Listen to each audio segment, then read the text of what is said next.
Anuradhapura, a name that echoes through the corridors of history.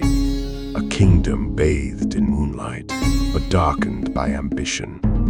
Queen Anula. More than a ruler, she was a force. A woman whose dark eyes reflected not just the flickering oil lamps of her palace, but a burning hunger for power, a relentless drive that consumed everything in its path. She sought power in the shadows, a whispered promise, a subtle manipulation, and she grasped it with an iron fist. Power came at a price, and for Anula, that price was paid in blood. One by one, the kings of Lanka fell prey to her schemes. Chornaga, silenced with a poisoned chalice, his life extinguished as Anula watched, her face a mask of cold calculation. He was but the first. Others followed, each a stepping stone on Anula's ruthless climb. Kuda, Tissa, Siva, Vatuka, their smiles, their trust, all betrayed for the sake of her ambition. Husbands became pawns, used and discarded when they outlived their usefulness. The throne, a glittering prize, became her obsession. And then, the unthinkable. In the grand palace hall, before astonished ministers, Anula took what was considered a man's birthright. Queen of Lanka. A woman on the royal seat, not as a consort, but as sovereign. A moment of triumph, of defiance, but a moment stained with the blood of those who had stood in her way. Her reign, a whirlwind of innovation and fear. Whispers began to circulate through the marketplace, tales of dark deeds and unnatural power. The people, once subjects, became wary, afraid. Anula was powerful, but she was also increasingly alone. On the horizon, a storm gathered.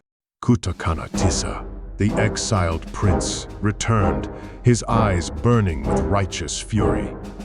He came to reclaim his birthright, to avenge the fallen kings, and to cleanse Lanka of Anula's poisonous touch. War was inevitable. Within the palace walls, trust evaporated. Betrayal became a weapon, wielded by those who once swore loyalty. Secret plots hatched in the dead of night. Anula, surrounded by enemies, fought to maintain her grip on power. In the heart of her poison garden, surrounded by deadly flora, Anula sought solace, or perhaps inspiration. As she crushed a single leaf between her fingers, she embodied the darkness that had consumed her. The garden, a reflection of her soul, was filled with beauty and death in equal measure. The fear grew stronger, spreading quickly across the land. Kuda, Tissa's final, silent death in his royal chamber, witnessed by Anula from the doorway, highlighted the growing void in her life. Haunted by a strange, unsettling dream, a vision of burning thrones and whispering shadows, Anula knew her time was drawing near. The storm was coming, and she could no longer control its course. The end was cataclysmic. The palace, her fortress, her sanctuary, was engulfed in flames.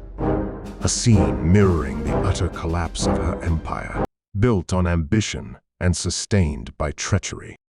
Yet, even in the face of certain doom, Anula did not flinch. At the top of the palace steps, she faced her fate with a calm resolve that bordered on defiance. Surrender was not an option. She would not beg. She would not plead. Her death would be on her own terms. Kutakana Tissa, now victorious, watched as the pyre burned, his face an unreadable mask.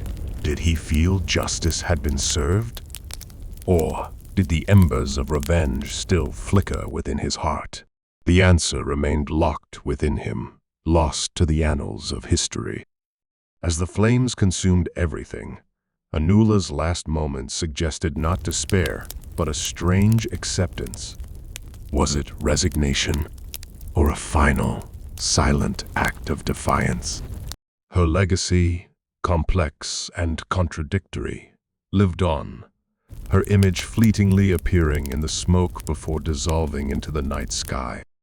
A new reign had begun, but in the empty halls of the palace, the wind whispered through the stones, carrying with it the echoes of Anula's ambition, her triumphs, and her tragedies.